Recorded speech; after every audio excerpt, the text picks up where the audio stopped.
जब तक बाबा साहब के संविधान और बाबा साहब के किए गए अपमान का सूद समेत बदला नहीं लेता, तब तक चैन से नहीं बैठता।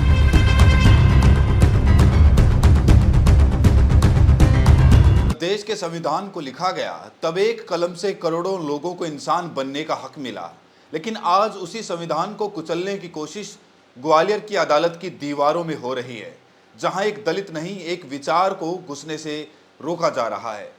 ये कोई सामान्य विरोध नहीं है, ये खुला ऐलान है कि बाबा साहेब अम्बेडकर की सोच को हम स्वीकार नहीं करेंगे। सवाल अब सिर्फ मूर्ति का नहीं है, सवाल है इस देश की आत्मा का।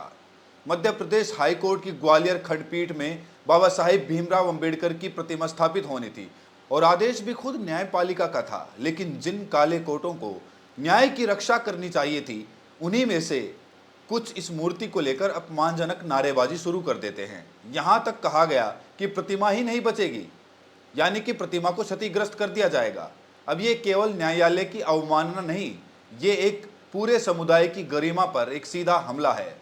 और जो भीम आर्मी के कार्यकर्ता शांतिपूर्वक विरोध करने पहुंचे तो पुलिस की मौजूदगी में ही उन पर हमला कर दिया गया। ये हमला सिर्फ उन लोगों पर नहीं था, बल्कि ये उस आत्मसम्मान पर था जो बाबा साहेब ने इस देश के बहुजनों में भरा था। मुख्यमंत्री मोहन यादव, जिनसे अब खुद चंद्रशेखर आजाद ने बड़ी मांग कर दी है और कह दिया है कि ये मत भूलिए कि ये वही प्रदेश है जहां संविधान के सबसे बड़े सपूत का अपमान खुलेआम किया गया था और आप चुप हैं। उन्होंने अपने सोशल मीडिया प्लेटफॉर्म एक्स पर एक लंबा चौड़ा नोट लिखा और सवाल पूछा है कि क्या आपकी सरकार अब मानसिकता के सामने झुक चुकी है जो दलितों की तस्वीर तक से डरती हैं। चंद्रशेखर आजाद का ऐलान साफ है कि बहुत ही जल्द मैं ग्वालियर आऊँगा और ये सिर्फ एक यात्रा नहीं होगी, ये आवाज़ होगी उन लाखों लोगों की जो बाबा साहेब को केवल पूजते नहीं जीते हैं।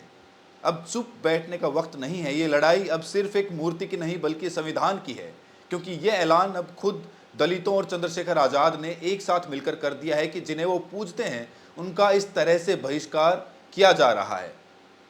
संविधान निर्माता का बहिष्कार किया जा रहा है, जिन्होंने खुद संविधान लिखा, जिनकी वजह से आज बहुत से लोग संविधान की वजह से अपना जीवन आसानी से जी पाते हैं।